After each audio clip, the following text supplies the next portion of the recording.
Bienvenue de la ville, les poulets bien cuits. Venez enfants, venez. Au lever du soleil, le grand marché de Lomé s'éveillait lentement.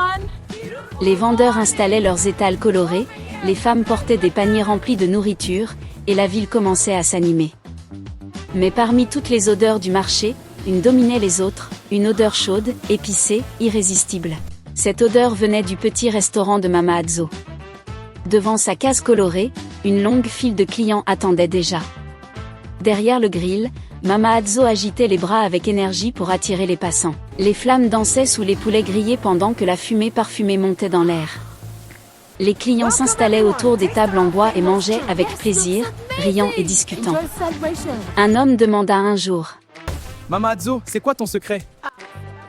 Elle éclata de rire et répondit en souriant. Ah, c'est l'amour et les épices.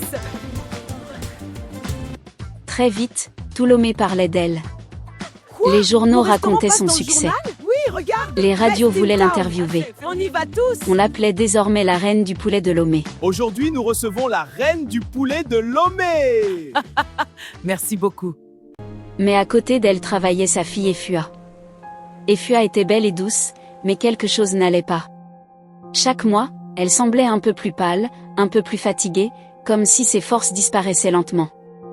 Personne ne comprenait pourquoi. Efua, chaque mois tu deviens plus faible. Qu'est-ce qui t'arrive? Laisse-moi t'aider. Car 4 ans plus tôt, Mama Adzo vivait dans une misère totale. Son mari était mort, les dettes s'accumulaient et la faim remplissait leur petite maison. Un soir de désespoir, elle marcha jusqu'au carrefour près de la forêt. Là, un homme l'attendait. Il était mince, vêtu de rouge et de noir, et fumait une pipe étrange dont la fumée descendait vers le sol. L'homme la regarda calmement et dit : Je peux te donner la richesse et le meilleur poulet de la ville. En échange, un morceau de chair de ta fille chaque nouvelle lune. Le cœur de Mama Adzo se serra. Et finalement, elle accepta.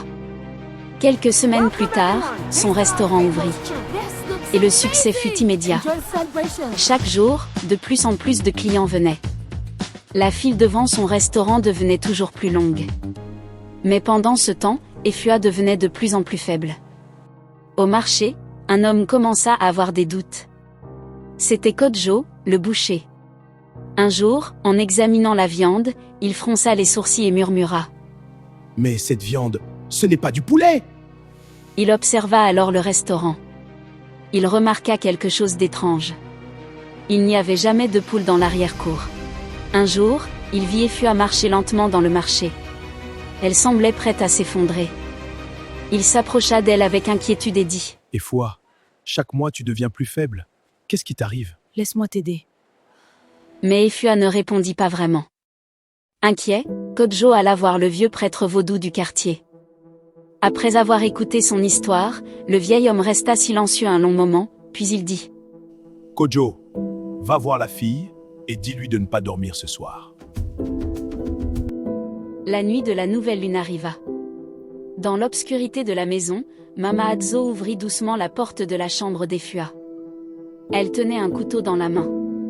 Mais soudain, la lampe s'alluma. « Maman, qu'est-ce que tu fais ?» Mama Adzo s'effondra à genoux et éclata en sanglots. « Pardonne-moi, je voulais juste te sauver. » Elle raconta tout, le carrefour, l'homme mystérieux, le pacte et les années de mensonges.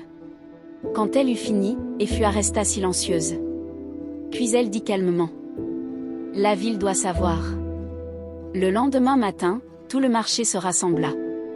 Devant la foule, Mama Adzo avoua toute la vérité. Un silence terrible tomba sur la place. Certains vomirent. D'autres partirent en courant. Et depuis ce jour, à Lomé, beaucoup de gens disent qu'ils ne peuvent plus manger du poulet rôti sans ressentir quelque chose d'étrange dans la gorge.